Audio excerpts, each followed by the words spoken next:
Nazar is so real. আমি অনেক কথাটা একদম বিশ্বাস করি বিকজ আমার লাইফটা খুব স্মুথলি চলতেছিল। আমি ট্রিপস নিতেছিলাম, আমি আমার ফ্রেন্ডস ফ্যামিলি সবার লগে খুব ভালো টাইম স্পেন্ড করতেছিলাম।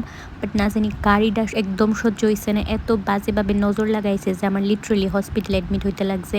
মানে সিচুয়েশন এতটাই বাজে হয়ে গেছে। হসপিটাল থেকে আরেক হসপিটালে দীর্ঘ বহুত দিন কাটানোর পর আমি আজকে ফাইনালি বাড়ি। তো এই যে জার্নিটা আসলো, আমার মনে হয় আমার লাইফে এটাও দরকার আসলো বিকজ এই জার্নিতে আমি বহুত স্ট্রং হয়েছি আর অ্যাকচুয়ালি মানুষ চিনছি যে কেডা অ্যাকচুয়ালি আমার আপন আর কেডা আপন না। কথায় আছে না, বিপদে না পড়লে তুমি অ্যাকচুয়ালি মানুষ চিন্তা না, তো ওইটাই আমার লগে হয়েছে। যথেষ্ট মানুষ চিনছি আমি। আই হোপ আমার এই লাইফ টাইম মনে থাকবো আর আমি অলওয়েজ গ্রেটফুল থাকুম তাদের কাছে যারা এই টাফ টাইমেও আমার লগে আসিল। কতদিন পরে রোদ্রে ভরা রাস্তাটা দীক্ষা সেরা এত খুশি লাগতেছিল। বাড়ির মধ্যে গিয়ে তার লগে টাইম স্পেন্ড করতেছিলাম, সন্তোন লাগতেছিল, শান্তি পেয়েছি আমি কি। তো আগের অনেক ভিডিও আছে যেটি আপলোড করা বাকি আছে, তো ওইটি এডিট করে আমি এখন আপলোড করুম বিকজ এখন তো নতুন করে আমার লাগে ভিডিও বানানো পসিবল না। তো আজকে লেগে ভিডিওটা এই পর্যন্তই। Till then tata by.